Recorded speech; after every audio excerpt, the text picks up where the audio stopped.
dedication that you put into this. I love you, and we'll see you.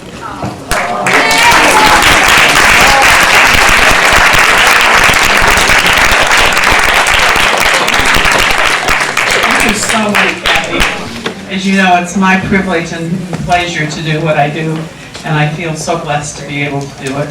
So thank you so much to the board. I appreciate it very much. And and we are moving on to the we just talked about how healing it is to review these things.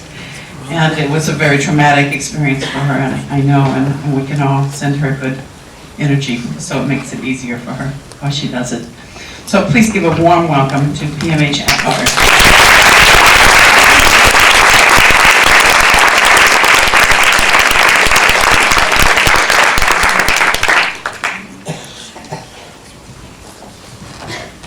I've been a researcher of the near-death experience for almost 30 years. I have the largest research base known, nearly 4,000 adult and child experiencers. I've written 7 books on my findings. I work an average of a 6-day week, 10 hours a day. The first 15 years I worked 7 days a week, an average of 16 to 17 hour days. You think I got paid for it?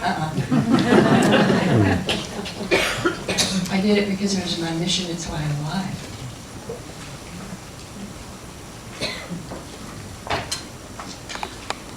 My job, as I saw it, was to be a blank slate on which all of the rest of you could write your stories.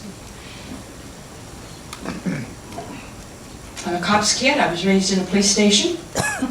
And my dad, at the age of 9, when I was 9, started teaching me police investigative techniques. If you understand astrology, my dad has Scorpio rising. Yes. Be raised by someone like that. So that's my protocol. The first few years after my 3 near-death experiences, yes, I died 3 times in 3 months in 1977. And later that year, I had 3 major relapses, one of which was total adrenal failure. I was working at the time with a blood pressure reading of 60 over 60. And for the first few years, I talked a lot about my experiences because that gave me an opportunity to find other people who had experiences. But I never told the full story. And I have never told my story to any IANS group at all. Ever. Nobody wanted to hear. This is the first invitation I've ever had. And I find it very auspicious that it came at a time when I was dealing with major trauma about my experience.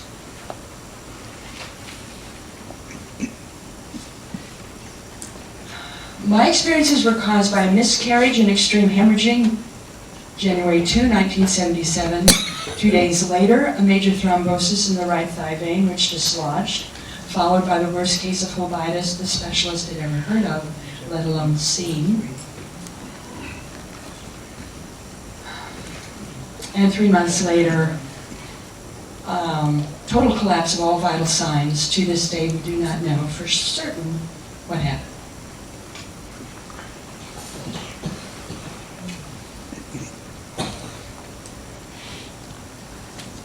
I never told anybody that I was raped. I didn't say that because I felt it was my fault. Because I felt I had enticed the man. I knew him a little bit. I felt that I had led him on. I felt that I was the cause. And I was ashamed of myself because I didn't fight back. And I was guilty. I felt guilty because of all that happened to me afterward. Because I didn't fight back. Because I never screamed. And that scream came out 2 months ago. It took that long. I could forgive him, but I couldn't forgive myself. And I didn't know all that grief was in there.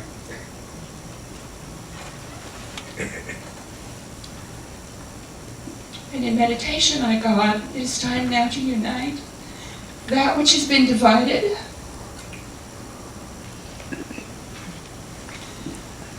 You see, all these years I've just used my experiences, bits and pieces of them to illustrate something or to be an example of something. So I brought it all together and wrote a book called The Secrets in My Soul. And it's now hunting for a publisher. Just a little book, 74 pages, about what happened to me. And to tell the whole story.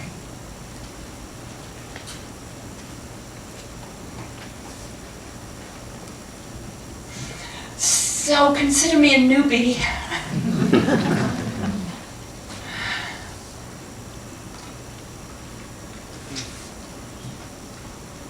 It was a Sunday morning.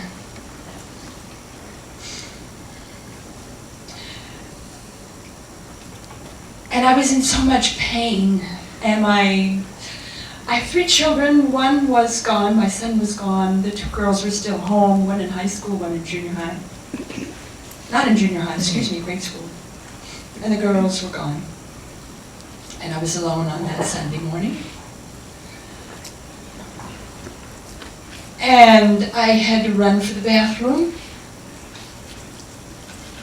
And I sat down on the toilet, and that's where the miscarriage occurred. And there was blood everywhere, and I stood up to look inside and see the wee sac. And I screamed, and I screamed, and I screamed, and there was a pain that pierced my heart, and pierced my, and I swear, pierced the heavens. And I fell. You don't always know that you're dead when you're dead. My recollection is that I'm floating, bobbing along the ceiling. And suddenly it's a long way to the floor, and it's a long way to the toilet, and the bathtub, and the sink.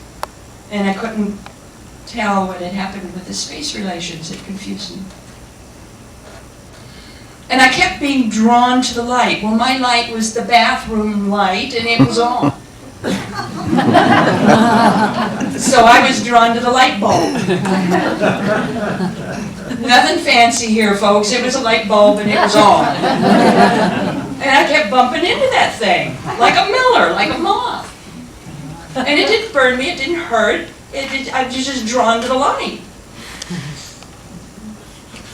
And I just kept wondering, why? You know, what's going on here?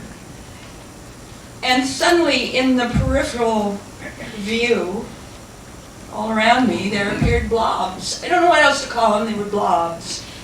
Just shapeless things, sort of like ink blots, only fully dimensional. And they were dark and funny looking, and I didn't like them.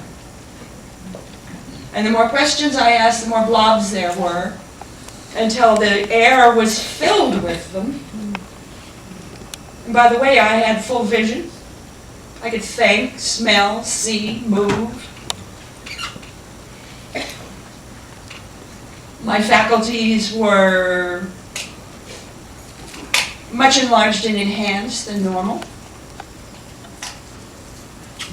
And I didn't like those blobs, and pretty soon there was a snap, an audible snap, and I was jerked right back into my body like an overstretched rubber band, just snapped back, entering through the top of your head where you have a soft spot as a baby, and feel myself being pulled down inside of my body back to my toes, and filling out the body, and I had to shrink to get back in because I was larger outside than I was inside. And I was the kind of person who can see a dirt ball at 50 paces. So what I came back to was a mess. My instinct was to clean it up. So I did. And changed clothes, and was in a great deal of pain, and there was a lot of blood, and it kept flowing, and I stuffed myself as best I could. And the only thing I could think of was to go to bed and prop my legs up, and I'd be fine.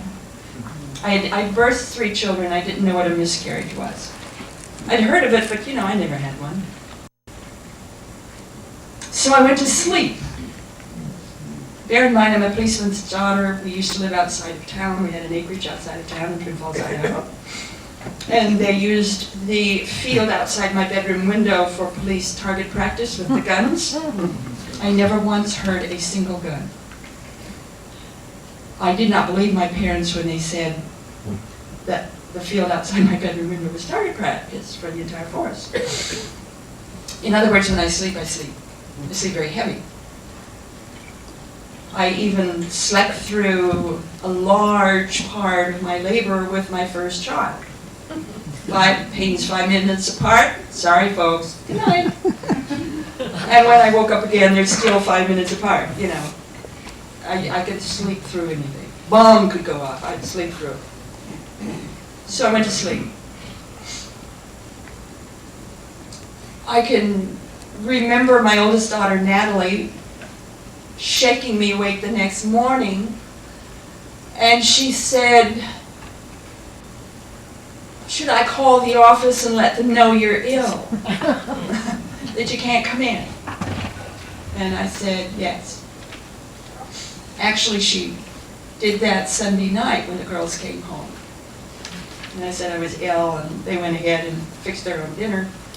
And I went back to sleep, and then the next morning she did it again, said, "Can I call work, say you're not coming?" So Monday morning she called and said I wouldn't be there.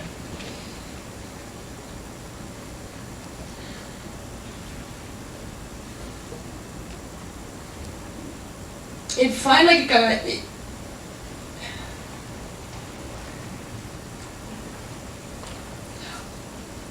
My right leg started hurting, and both of my legs hurt, but my right leg hurt the most, and it hurt terribly. It hurt so bad that if I'd have had a knife, I'd have cut it off.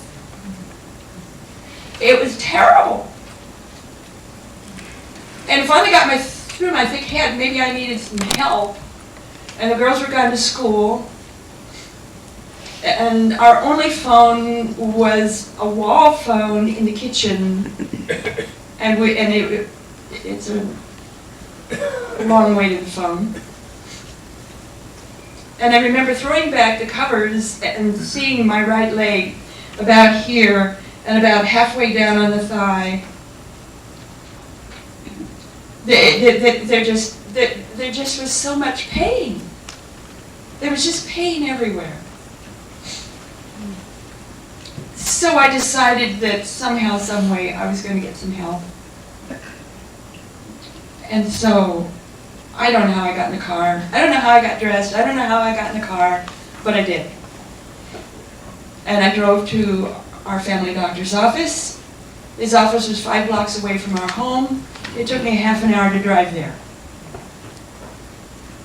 Because the buildings on either side of the street, the houses on either side of the street kept changing shape, and the road kept undulating, and there was all these streaks of like lightning going past my view and going past the window of the car, and it was very hard to keep the car steady on the road because everything was moving and changing shape, and there was all this lightning and these bolts of energy. And when I finally got to the doctor's office, I was able to stop the car and walk inside. And fortunately, his office nurse was out there, and she screamed, and she said, "You look like you're dead." She says, "I'll get you in to see the doctor immediately." And I went in to see the doctor. And I told him what had happened. And he started laughing. he thought that was the funniest story he ever heard. That I was a grown woman, a mother of 3 children, and I had allowed something like this to occur. And that I was a very foolish woman, and he laughed, and he laughed, and he laughed. And I kept telling him that there's something wrong with my legs, especially my right leg, and this pain won't go away. And he never addressed that. His office nurse was there, and she never addressed it either, and I kept saying it over and over and over again, and they paid no attention. And finally, he said, well, the worst is over, I'm going to send you home, but I'm going to give you a shot to stop the bleeding. And he gave me a shot right where it hurt most, and he sent me home. And it took as long to get home as it took to get there. And when I walked in the door, the bleeding stopped as if a faucet had been turned off immediately, and when it stopped, the pain became intense. And again, I went to bed and I propped my legs up and I went to sleep, which is normal for me. And Tuesday morning, Natalie woke me up again and she said, should I call and say you're ill? And I said yes. And the girls left for school. And I threw the covers back, and this time I looked at my right leg. And here, there swelled up this big lump. There's a big lump. I called it a volcano because it was hot and angry, and it bubbled. I didn't know what it was. I just knew I needed help once again. And this time, I wanted to go for the telephone, but I could walk no more. So all I could do was stumble and crawl. And then I made it as far as the dining room. And I couldn't go any further. I mean, I don't know about the rest of you and how much pain you've ever suffered in your life, but there can come a time when the pain is so bad, you no longer know who you are, you no longer know your life, you don't know anything but pain. And I knew that lump was killing me. So I did the worst thing I could do. And those of you who are nurses are going to cringe. I attacked the lump. I pounded on it, I hit it, I shoved it, I pounded some more. I did everything I could to get rid of that lump because I knew that lump was killing me. And the lump won. It killed me. This time I'm prone on the dining room floor, and I floated ever so easily and comfortably up above my body, still in the prone position. And when I got up above my body, I could see the pain waves. The pain waves were outside of my body. And they looked like, you know, in the summer when you're, let's say, hot pavement or a hot sidewalk, and you see these waves on it, looks like water. That's what they look like. And they just tore me apart until I floated above them, and then there was no more pain. And I floated up to the ceiling, and I found myself at another light bulb. It was the dining room light bulb. Only this time it was not on. And I looked at that light bulb, and I started laughing. You don't lose your sense of humor when you die. I thought that was very clever. I got another light bulb. And I remember hovering around that light bulb for what seemed like a long time, and looking down at my body because I wanted to see if it was dead. And I hovered and hovered, and then I came very close down to the body, looking for any kind of rise of the chest, any twitch, anything that would tell me there was life in this body. And there was no life. It was really dead. And I went back up to the light bulb, and I twirled around it as if it were a maypole. And I was so happy. I kept saying, Freya, Freya, Freya, out of that body. And I was so happy to get out of that pain and out of that body and out of my life. I was just overjoyed. And I just kept saying, thank God I'm dead, thank God I'm dead. Oh, this is great. Thank God I'm dead. And then I stopped twirling around the light bulb. And I just kind of hesitated and, you! Anybody here? Isn't somebody supposed to come and get me? What happens? Is there something else I'm supposed to do? You know, there wasn't any angel, there wasn't any loved ones, nobody, nothing came. And I'm just floating. And as near as I can tell, I was saying it out loud. And that's my perception of it. Being very verbal, yelling, anybody here? I'm over here, And nobody came. But these blobs started forming again. Only this time they were translucent and translucent, and they were beautiful.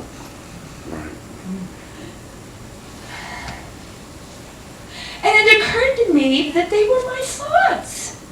Every time I'd think a thought, there'd be a blob. And I thought, thoughts are things. They're substance. They're real. When you think a thought, there's substance. You create substance. It's there. And that so captured my fancy that I thought, wow! I wonder if I can do something with this. And I resolved to conduct an experiment. Bear in mind, I had done this all my life, folks. You don't change your basic patterns just because you're dead. I used to do double-blind control group studies with mud pies when I was 5. I swear I was born analyzing my birth. I wanted to know how this worked. So I wanted to set up an experiment whereby I could create a house, and a specific house. It was a square house, and it was white. It had a steeply pitched green roof. It had to have that. And it had to have a very solid, big, strong foundation. It had to have a porch with 3 white pillars, and it had to have the porch was green, and there were 3 steps that led up to the porch, and it had to have windows and a door, and the door had to have a brass doorknob. And I was very specific. And as I was doing that, and projecting my thoughts out to space in front of me, it hurt. It felt like I was using muscles I hadn't used before, or hadn't used maybe in a long time. You know, like when you go skiing the first time in the fall, and you ache because you're using muscles you don't know you had. Well, it ached. And I noticed while I was doing that, there was another dimension coming down from above, and it was taking over my dining room. It was taking over my dining room. I didn't move. I was still next to the light bulb. But my dining room was becoming something else, and my house was becoming something else, and my world was becoming something else, and I was in another place, another dimension. And it was the kind of place where every thought that had ever been thought was there, and every sound, every shape, every smell, every possibility of anything that could be created, everything was there. Yet there wasn't anything there. It was empty. But yet everything was there. And it shimmered. Sort of like that touch with Jell-O. And you just barely touch it for the first time, and it begins to shimmer, begins to kind of shake a little bit. It's not really shaking, it's just starting to kind of shimmer, to react. spotlight there. There was no light, yet there was all light. There was no color, yet there was all color. There was no sound, but there was all sound. There was no shape, yet there was all shapes. And in this nothing kind of place, I call it the void because I didn't know what else to call it. And in this nothing place, I went ahead with my experiment. And I had a house. It was there. And I went over to it and I stomped up the stairs and I stomped across the porch and banged on the glass of the windows, and as near as I can tell it was real glass, and I turned the brass doorknob and it opened and shut. And I ran around the house, and as near as I can tell, it was a real house. You know, I kicked the foundation, it felt solid to me. And I thought, but that's an inanimate object. Can I create an animate object? And I decided to create a mighty oak tree. And it had to have a big, big, thick trunk and huge, gnarled roots. And it had to be in full leaf with many, many branches. And I did it, only this time it didn't hurt to do. And there was the oak tree, complete with insect holes and bark, and textured bark. And as near as I could tell, it was a real oak tree. And I went nuts. I don't know what else to call it. I just went crazy. And I created everything I could think of. I created cities and people and trash cans and cats and garbage cans and books and pencils and everything I could think of, and suns and rain and grass and land and clouds in the sky. And everything had life. And everything had language, and it didn't need me to function. And I just watched it and listened. I didn't feel like any kind of God. I felt like I was doing what was natural for me to do. And then pretty soon it felt like everything should go away. So I thought it all away and it was gone. And then my loved ones started coming to me, my loved ones who had died before me. Mrs. Stinson, a neighbor lady whom I loved and adored. A grandfather I'd never met, never saw pictures of him, didn't even know who he was. And he introduced himself to me. And I saw a lot of my traits in him. I'd never been a part of that family. In those days, I was considered my mother's curse. You know, an illegitimate kid. So that was a big deal in those days. In these days, it's not so much a big deal, but in those days, it was major, major, big, terrible, bad. So my mother considered me her curse. And so that was a bad thing. So he was the father of my biological father. So there was no way I could have ever known him. And he came and introduced himself to me. And we got acquainted. He was really a pretty neat guy. He's about 6'5", great big guy. I really liked him. He died when his own children were small.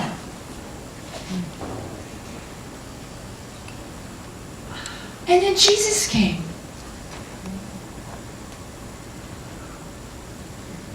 Jesus was tall, had brown skin, and hair the color of new wine, reddish colored, and his eyes were soft blue. And he was dressed very simply, just a robe and sandals. And he was my elder brother.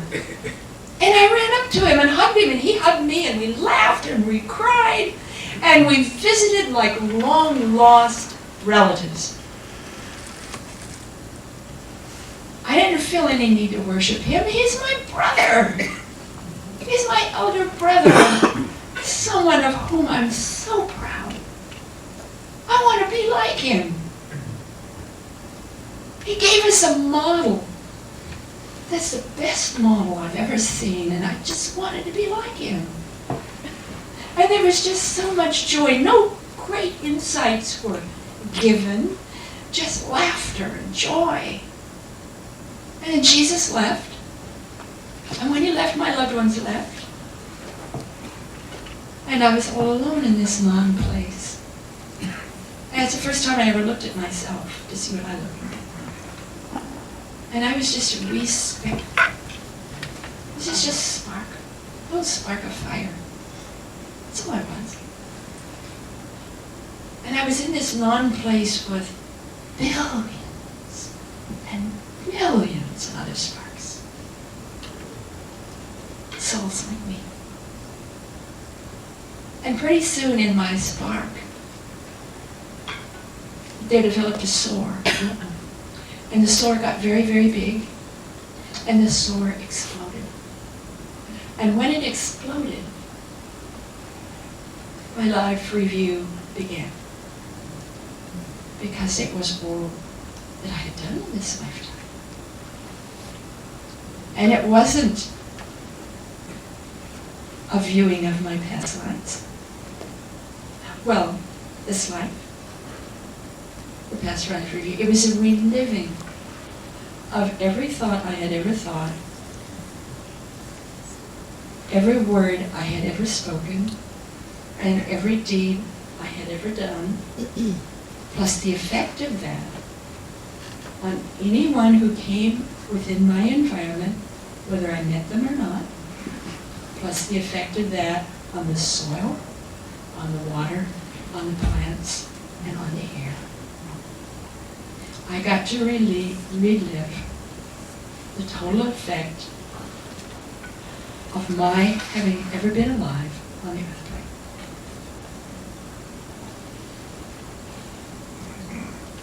plane. I felt that to be hell.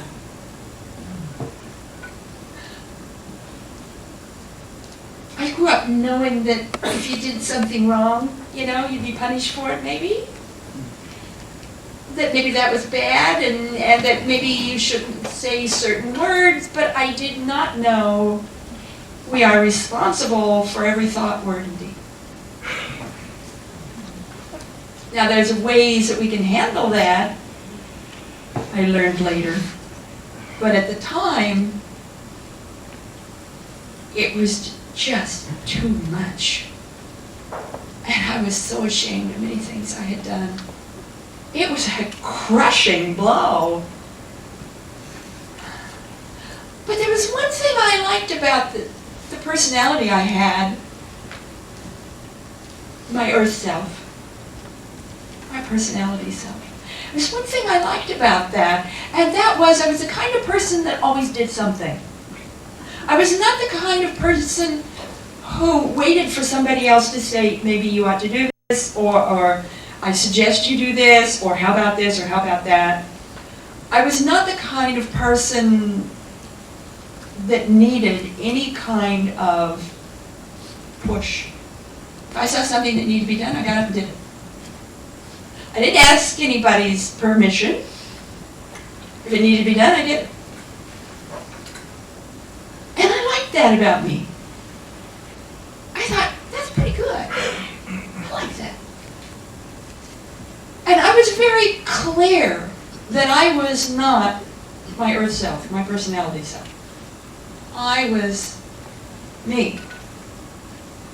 And who I am is a soul. And who I am is very powerful. And who I am is very knowing. And I had projected this personality in the earth plane, wearing this body.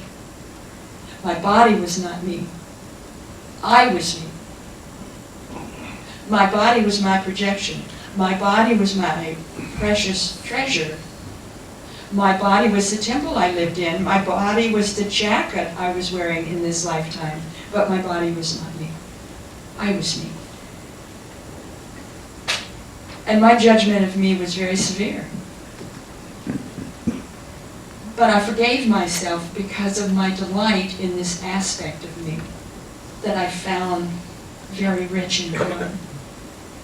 So I forgave myself, and in that process of forgiving, it's like fireworks went off everywhere. It's like 4th of July everywhere, and all these huge sparklers.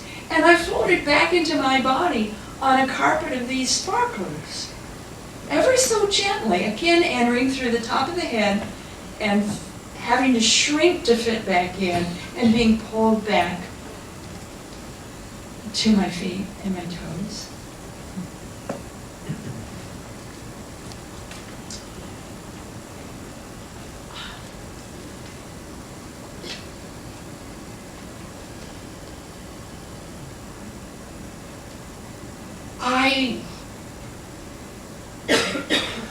I couldn't understand being back in the body.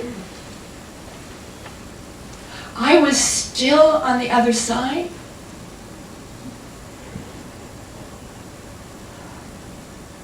Nothing made any sense at all being back in my body.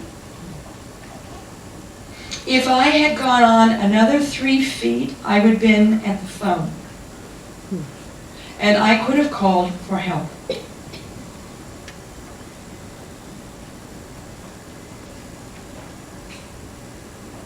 I went instead back to bed, crawled all the way back to bed, and got in the bed.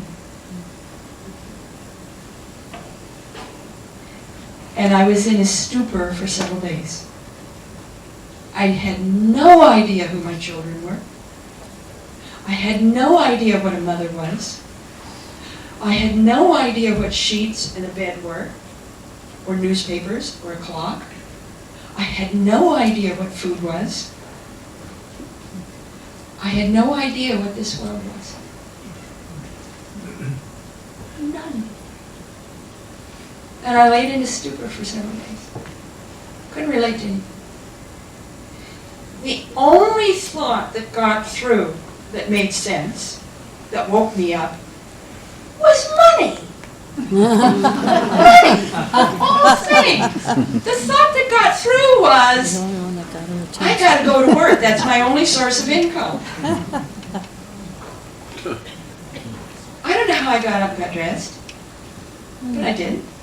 I don't know how I drove clear across town, living then in Boise, Idaho, and safely, but I did, got my car parked, walked into the building where I worked. It was in an old building, they were building the new one. There were no elevators. I was on the 2nd floor.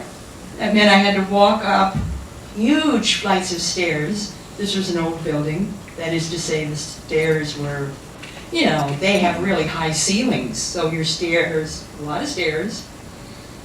And I would go up a couple of stairs and fall down, and go up a couple of more stairs and fall down. It took forever to get to the top of the stairs. Fortunately, my boss just happened to be walking by. Isn't it interesting how this works? My boss just happened to be walking by, took one look at me and screamed, and said, you know, you look like you're dead. So she called a specialist and got me to a doctor. And the specialist said I had the worst case of phlebitis he'd ever heard of, let alone seen. It was a big clot that I had shattered. And I was in very bad shape, and he said to me, looking into my eyes, there is no way you can be alive. It's not possible. And all I could do was blink. And he sent me home. He said the worst was over. Sent me home with instructions to go to the pharmacist first. How I drove to a pharmacist, I don't know. But I did. I was taken to one. And the pharmacist warned me this was a dangerous drug. You could only take it 7 days. If you took it any longer than that, it would destroy all the red corpuscles in your blood. I don't remember the name of it. And that you have to, and I was supposed to take it every 4 hours, and you have to eat a meal each time before you take it, or it will make you deathly ill. So, for those 7 days,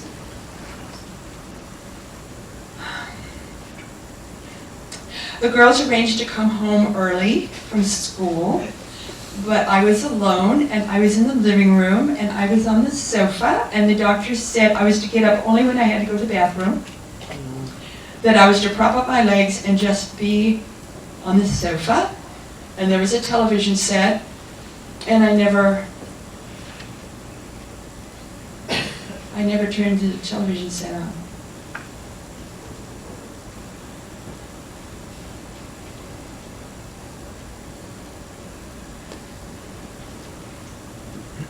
Because a lot of things begin to happen.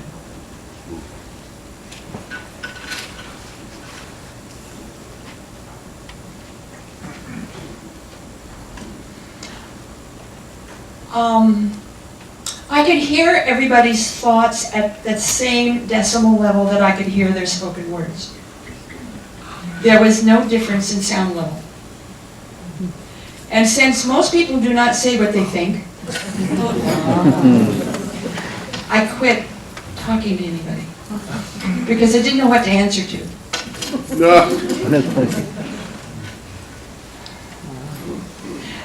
And there formed across my chest a misty bridge like a hologram as I lay on the sofa.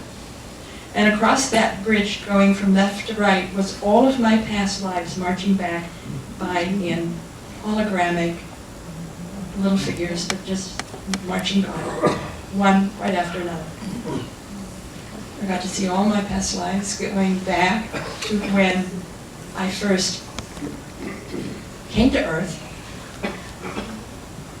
And I came to Earth from a water star that went nova in the Sirius system. We were immigrants. And there were many, many ships. And we came here because our home was going nova. It was at the time of the deciduous trees, the Eocene period in our world's history. That's when we came. And I was funny looking. I was very tall, kind of thin, very tall. I was kind of a lizard-like being. I didn't have a tail, but kind of lizard-like.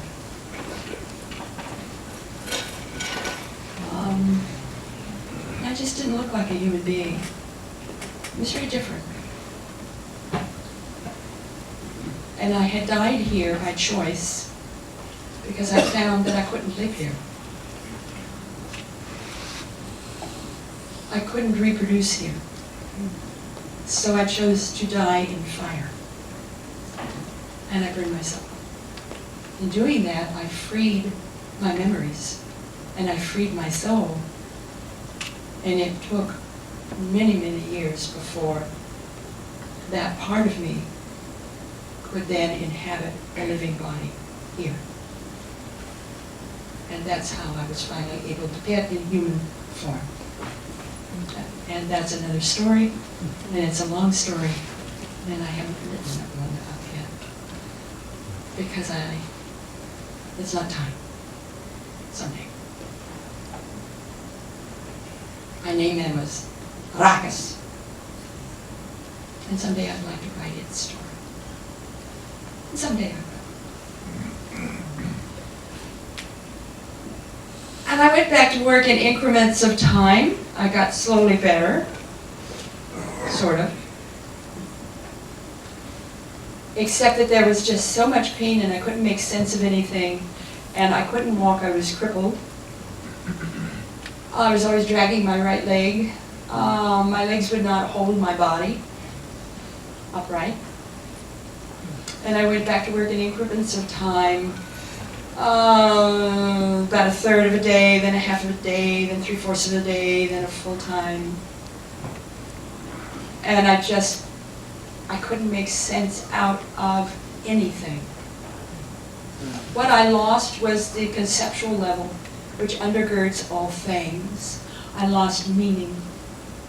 I still had habit. If I wanted to heat up food, I would get a can, and I would pick up a can opener, and I would open the can, and I'd put the can opener down, and then I would get a pan from a cupboard, and I'd put the pan on the top of the cabinet, and I would pour the contents of the can into the pan, and then I'd put the can down, and then I would pick up the pan, and I would put it on the burner of the stove, and then I would turn the burner on, and I would wait for a while, and then I would turn it off, and then I would pick up the pan, and I would get a dish out of the cupboard, and I would put it on the cabinet, and then I would empty all the contents of the food into the dish, and then I would put the pan down, and then I would look at what I had done, and I would say, what did I do that for? What's it for? I had no idea what anything was for. Nothing. I had to fight to get it back. And into this trauma of lostness, the man who raped me came back. Good. And I told him my story of what happened. And the only request I made of him was, please hold me and let me be a child again, if only for a moment. I just want to be little, and I just want to cry. And he jumped up off the sofa, said no, and ran out the door and slammed the door between them. And then he came right back in, and he said, thank you for telling me your story, and he ran out the door again and slammed it the second time. I had never denied anybody in my life, ever, ever. Didn't matter what that meant, or what I had to do, or what I had to pay. If anybody needed help, I was there. And in my moment of greatest need, I was denied. And I exploded. And again, to this day, the doctors don't know what killed me. I call it an emotional suicide. I didn't want to live. I mean, what's living? Nothing works. Can't understand anything. What am I living for? I knew what the other side was, and that's where I wanted to go. To heck with this side. Didn't make any sense to me. And the body fell, this time over an overstuffed chair, so I didn't fall on the floor. And I was gone. This time I left. I floated out of the body, up through the airspace of the room, through the ceiling. And, you know, that was a very curious thing to do, because it's like I could see every molecule of the wood and the nails and everything that the contractors used to build that ceiling. I just saw it all. And then up through the airspace of the attic and through the top of the house, and it was night.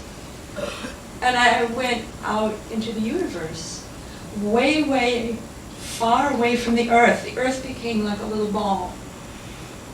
And I just wanted to go and keep going and keep going and keep going. I wanted to go back to God. I didn't care what it took, what it meant. That's where I wanted to go. And there was a lip of light. There was light shaped like a lip in the heavens, in the sky. And I thought that was kind of curious. So I went over, in the sense of floating, but I went over to the lip. And I couldn't get close enough to the lip because it's like a force field or something that just grabbed me and pulled me in. And the light inside was so brilliant, you couldn't hardly look at it, it was so brilliant. It was a kind of light I'd never seen before. I didn't know light could be like that. And in the distance was this mammoth form, this huge form. And it was shaped like a couple of cyclones. There was this huge, massive, one was on top of the other, this huge, massive cyclone on the top, and it came down to kind of like a spout, and this huge, massive cyclone on the bottom, and it came up to kind of like a spout, but where the two spouts should have touched, they didn't. There was this power coming out of the middle. I can't really call it light, it was power. And it sort of looked like an hourglass shape, but they were spinning at speeds I can't describe for you. And the cyclone on the top was spinning clockwise, and the cyclone on the bottom was spinning counterclockwise. And I noticed that toward the top left of the one on top was me, was the me I had been on the earth plane. I saw myself. And I saw superimposed over me all of my past lives and all of my future lives and my present life all happening at the same time in the same space. And I recognized people I knew and loved ones, and the same thing was happening to them. And I came to see that the cyclone held all life. And the same thing was happening to all life. That there was no such thing as up or down, or backwards or forwards, or right or left. Everything was happening simultaneously. It only mattered where your focus was. But it was all the same space. And the exact same thing was happening on the bottom. I was in the one on the bottom too, and so was everybody else. It was like a mirror image. It's like as above, so below. And I felt for all the world like I was looking at a giant echo proceeding down a massive canyon of light.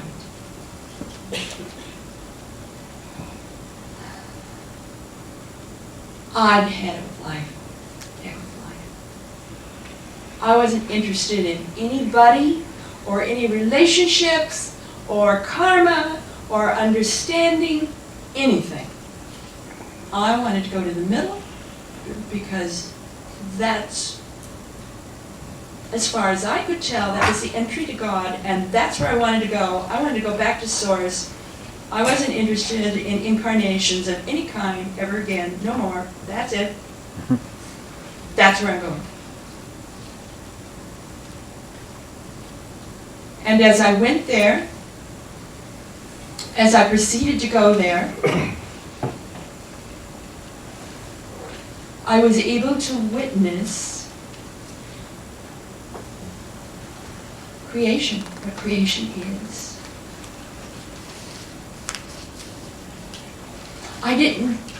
It wasn't shown to me, it wasn't told to me, I witnessed creation as it occurred.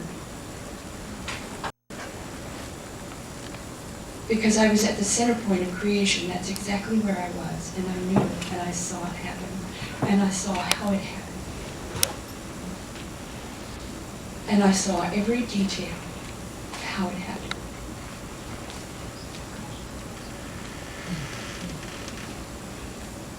And then a voice spoke to me.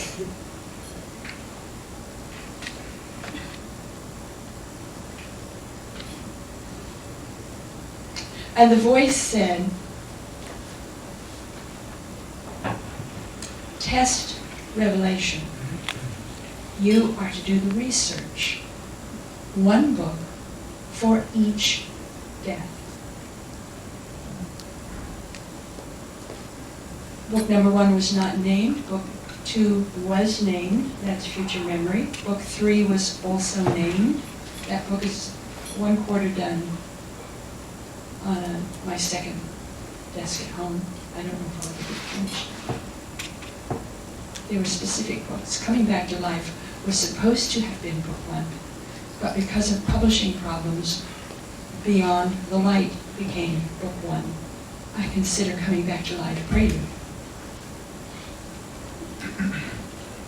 And I was shown what was to be in each book, but not how to do the work. And then I heard another voice. This was my son's voice. We have to do kind of like a meanwhile back at the ranch. My son had come home from a cruise school in the Atlantic. And he came home very suddenly and unannounced, and he'd been home 3 days.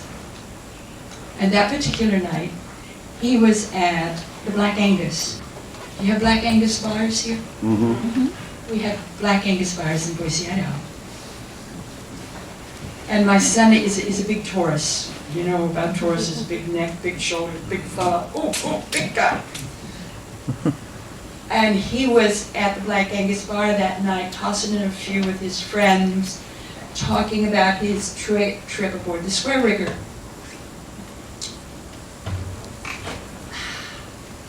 And he told me about all of this a year later. But there came a time when he had a mug of beer halfway to his mouth, and he slammed it down, jumped off the bar stool, announced to his friends, "My mother needs me, I have to go home." And he fled. Got in the car, drove home as fast as he could, found the body in the living room, and then did what he was taught to do. We taught all of our children, always go within before you go without. Always check within to see what's right. What does your heart tell you to do? Do not trust any authority. Test everything. Question and test everything. So my son did what he was told to do. He went within. His heart said, start talking. Sit opposite the body and start talking. It doesn't matter what you say, just talk. Well, we now know that the ability to hear is the last faculty lost in death. I could hear him where I was. I heard Kelly. I did not hear a son loving his mother. I heard one human being loving another human being because he wanted to. There were no conditions. Didn't matter what I looked like. Didn't matter what was happening in my life. He loved me because he wanted to love me, and he was giving me all his love. And I recognized that to be unconditional love. I knew that was possible on the other side. I did not know that was possible on this side. My son knew more than I did. So I turned from where I was going, and I came back. I came all the way back. I have clear memory of coming all the way back and into the body. Because I wanted to know what my son knew. And I remember it was hard to start the body. It was kind of cold and somewhat stiff. And I couldn't get the lungs to work. And I remember huffing and puffing and blowing all I could until finally air came in and the billows expanded. And when they did that, then my consciousness went back to the head level. And I tried to speak and I couldn't speak at all. So I tried to stand to see if everybody woke up. You know, all the cells, did everybody wake up? Am I all back? And very hesitantly I was able to stand. But again, I couldn't talk, I couldn't speak. All I could do was cry. Right. And I just stood there and cried. And this huge man in front of me put those huge arms of his and put them around me and held me close and let me cry. And as I stood there, he returned to me words I had sent to him. After my first 2 near-death experiences. Kelly, his name is Kelly, had taken out a major loan to pay for this cruise school. He had thought it was a cruise school in oceanography. It turned out to be nothing more than a simple high school. And he'd already graduated from high school. And he was faced with major debts. And things were not working out well at the cruise school. And he was at the helm during a gale that hit in northern Portugal. And they were forced to port. And he was at a very black, dark, depressed moment in his life. And they pulled out the mail that they had received for the different kids on the boat. The boat was called the Captain Scott.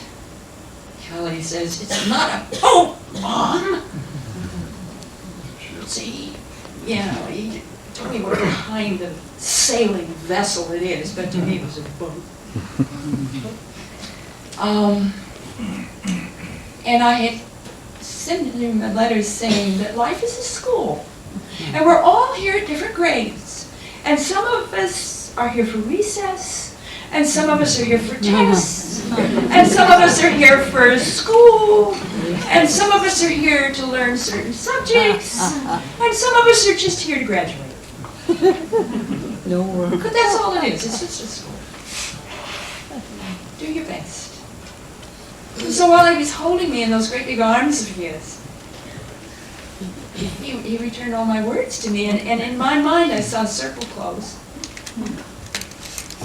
The words that I had sent halfway around our planet came back to me, and the words I sent to help my son, he returned to help me. And he put me to bed that night. And the next morning, I was relatively human. I could speak. And I went to the phone, and I called up Dr. William G. Reimer, a naturopathic physician. I knew him, but I'd never been to him as a patient. And I said to him, allopathic medicine isn't working. MDs isn't working. May I come to you? And he said yes. And with a lot of diagnosis, he said to me, well, he says, I can treat your symptoms, and I can get rid of those for you. We'll get rid of those. Or I can go back to birth, the time you were born, and I can correct everything that happened that went awry since the time you were born. So do you want me to just deal with symptoms, or do you want a complete cleanup? And being the fool I was, I said, let's do the complete cleanup. And if you know anything at all about natural healing, you know that you always get worse before you get better, because it backs out of the body what came in the way it entered. And that's a wonderful way to heal, because you'll be healthier than you've ever been in your life, which I am. But at first, it can be traumatic. And in my case, it was extra traumatic. I had a very hard time. Among the things that I went to Reimer with was a body that was non-functional. I had to relearn how to crawl, how to stand, how to walk, how to run, how to climb stairs. You have a lot of near-death experiences, talk about heaven. Well, to me, heaven was that day in downtown Boise, Idaho, when I could run a full block and there was no pain and I did not fall. That was heaven. And I had to relearn to tell the difference between left and right, to see properly, hear properly, and rebuild all of my belief systems. I put myself back in beginning cooking. I was a prize-winning cook. Put myself back in beginning cooking. Been an astrologer for about a decade. Put myself back in beginning astrology. Back in beginning homemaking. Back in beginning everything. I just took everything. I was so intense in doing this. Let me tell you a few of the things I did. I challenged everything in my world. Everything. What is this? What does it do? How does it work? So for pots and pans, I sent out to all of the major manufacturers of pots and pans and asked for their metallurgical reports and their manufacturing specs. And when I got them in the mail, I took them, complete with the pots and pans, to a lab in downtown Boise and had them tested. And in doing that, I threw away everything that I owned that was aluminum. Everything. Out that door. You get aluminum residue and aluminum poisoning from it. I threw away all my Revereware. Everything and anything that had a copper bottom.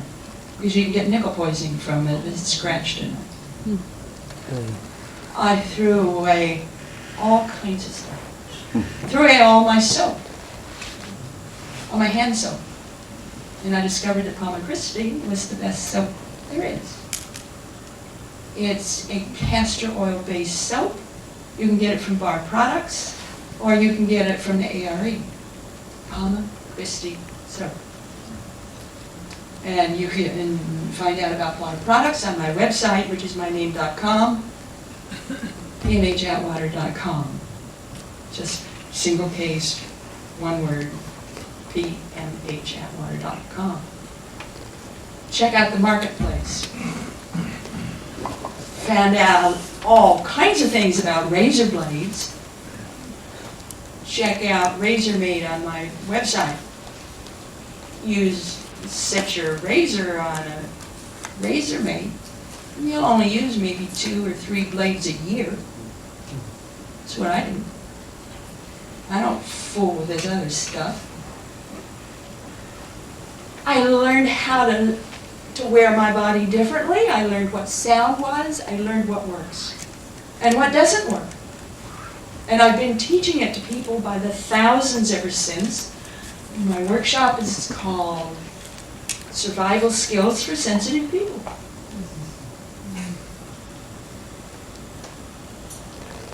The reality of the world is simple. And then I learned that. I had to learn it. I had to learn about breathing. I had to learn all kinds of things. Among the after effects I had was I would quit breathing. I didn't know it. I was still active, still doing things, but the lungs weren't working. I wasn't breathing. And this happened often. It was a real problem in meditation in the morning and in the evening because I would get into that meditative state. You know, you're sort of in the zone. And so leaving the body in that meditative state elsewhere, and the body would quit breathing and fall over. And I'd have to come back and rewind the body, get the lungs to work, and then leave, and then it would fall over. And I had an awful time with meditation. This went on for a year. And during this time, I finally decided I would time it. And in those days, I could still wear a watch. Can't now, but could then. I could wear a watch for a couple of years afterward. That was it. I have electrical sensitivity. Can't wear watches anymore. Well, I was driving down Vista Boulevard in downtown Boise. If you know anything at all about Boise, Idaho, it's in the bottom of a cup, the Capitol. And the sides of the cup are what they call benches. There's a first bench and then there's a second bench, even higher. And Vista Boulevard is a major boulevard that goes into the Capitol building. And it comes from the airport way up on the second bench out in the desert, and then comes down the second bench, down the first bench, and then makes that final plunge toward the Capitol building. So I was just going down Vista Boulevard, headed toward the Capitol building, and I looked at my watch and noted the time. So I just kept driving, because I wasn't breathing. Kept driving. Went the full length, had to stop for one light, went around the park in front of the Capitol building, connected with State Street, was headed outside of town toward Floating Feather Airport. No problem. No panic. No need to breathe at all. And I got to thinking, well, you know, the brain needs air. The brain needs oxygen, and the body needs oxygen, and maybe I ought to do something about this. So I pulled the car over to the side, stopped it, and went into a meditative state to restart my lungs. And I looked at my watch, and 8 minutes had gone by. No need to breathe whatsoever. Nothing was impaired. Fully functional. Got the lungs then to take in air and continue to breathe. Again, this happened for about a year. And then it quit. I don't have that problem anymore. Well, once in a while the lungs will stop, but you know, the back again pretty quick. So I don't worry about that. And the cyclones would come back. They haunted me. They did that for about a year. I would be in my kitchen, and I would be talking to Natalie, and suddenly Natalie's gone, my kitchen's gone, and there are the cyclones. And then they'd leave, and Natalie would be back, and the kitchen would be back. I'd be driving down Vista Boulevard, and the car's gone, the road's gone, the Capitol's gone, and there are the cyclones.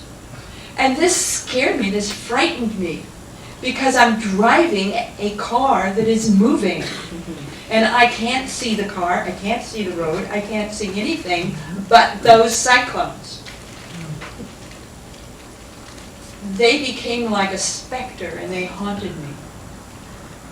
And I was finally able to give that to rest when I wrote Future Memory. When you read chapter 13 in Future Memory, you'll know why.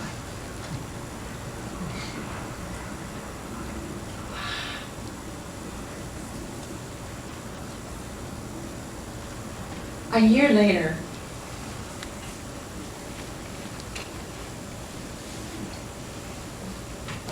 I left Idaho.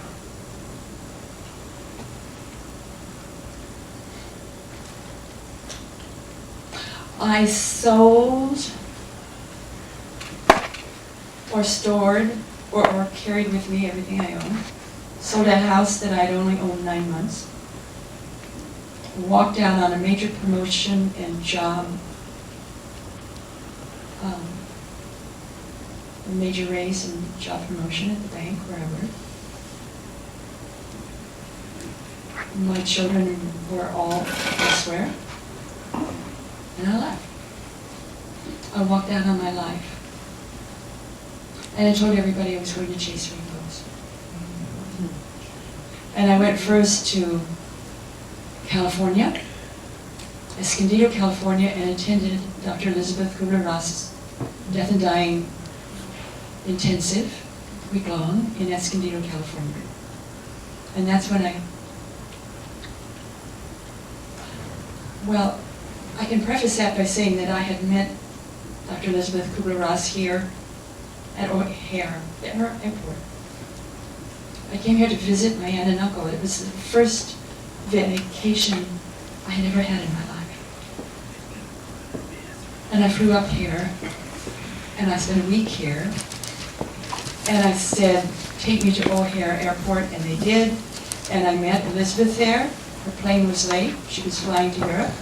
She had a whole hour, and we snuggled together like two little girls on a bench, and we talked, and she was the first one to identify me as a near-death experiencer. She said survivor, and told me the now famous pattern. She did not mention Raymond Moody. She did not mention his book. I knew nothing about that. I only knew what Elizabeth said. And I knew that what she described for me helped a lot, but it caused more questions than it gave answers. And I began my research, that was in August of 1978, and I began my research in November of 78 after I had left Idaho and journeyed first to the East Coast, or the West Coast, and then to the East Coast and wound up in Falls Church, Virginia. And I've lived in Virginia ever since.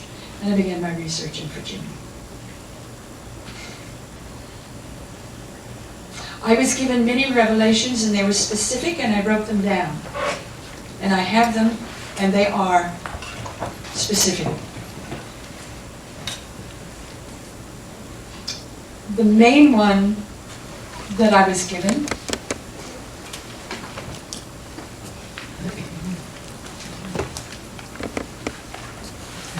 guided my life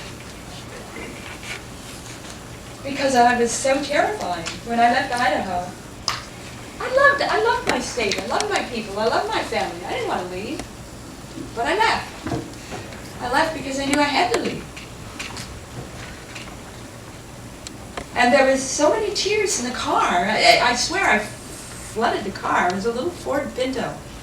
And I stuffed into that little Pinto all that I could stuff in. And that would be what I would start my life with in the East. And being a very practical person, you know, guess what I packed? A ladder, tools, my files, kitchen gear, a brush to clean out toilets, a box of canned goods, no fluff, just survival stuff. That's what I took with me. And going down there, there were just so many tears. I mean, I had so many regrets. I didn't want to do this. I didn't want to do my mission. I didn't want to do any of this. I didn't want to walk out on life. My life. It was all I knew. And suddenly the heavens opened up. And this is what came through. I wrote it down. This is specific. This is what I was given. And it comforted me then. And it's how I live my life, and it guides me yet. Always there is life. We cannot escape ourselves or what we have builded ourselves to be, as death ends nothing.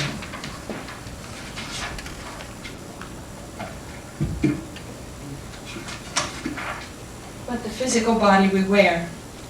The soul, who we are, continues.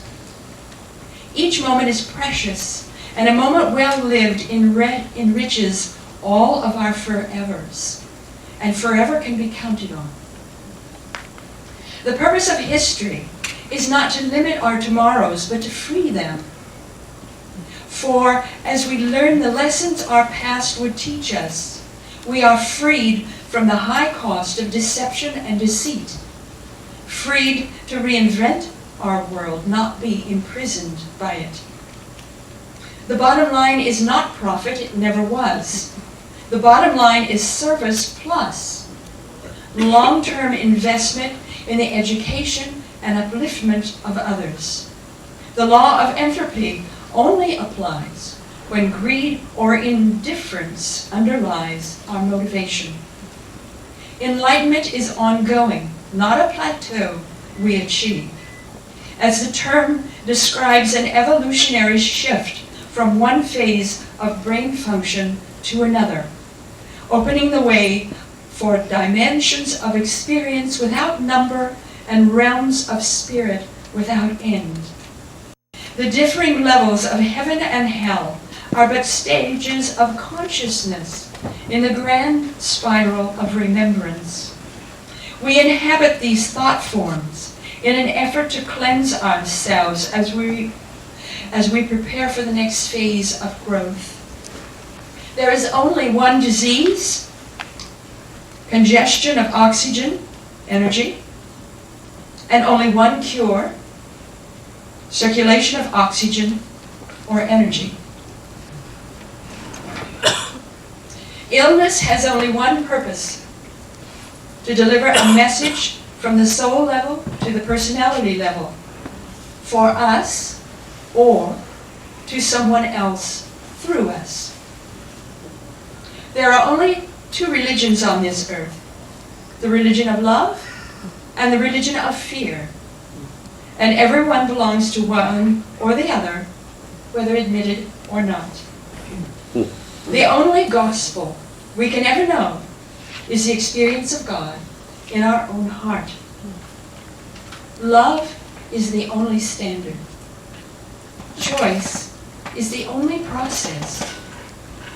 Forgiveness is the only protection anybody has, because you become whatever it is you cannot forgive. Yeah. God is. God is love. God as love is the only standard. Truth can be summed in 4 words: one mind, many thinkers.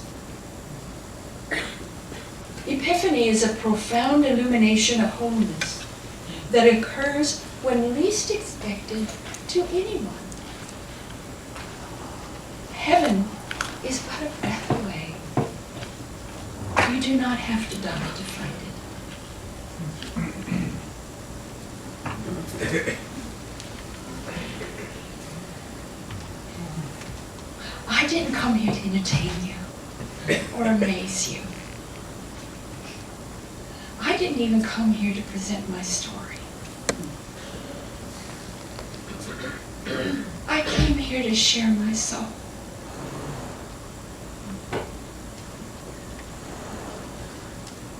I don't want any applause. I just want us to breathe together.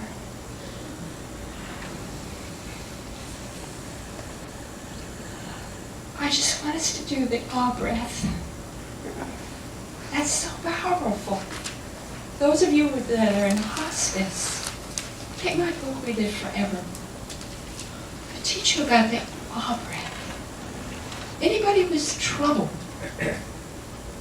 anybody who wants to know what life really is, remember, it's simple. We just do the ah breath. We take in air and then let out an ah. Just stretch it. Ah. Let's do that.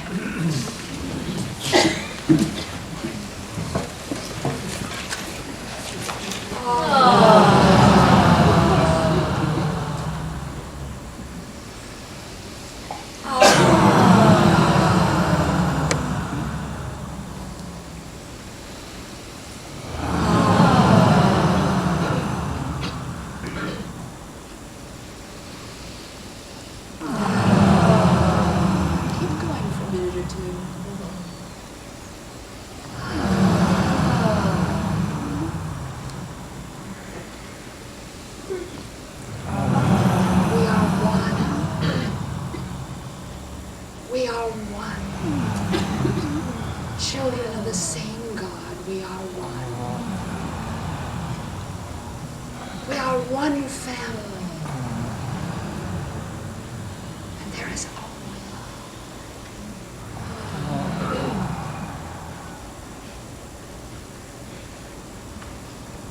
You have just felt the truth of that. You have felt oneness.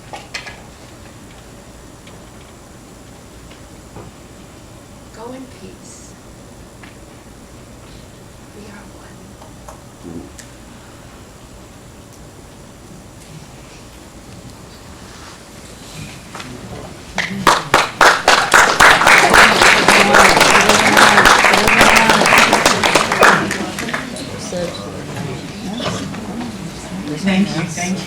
PMH. It's wonderful. Wow.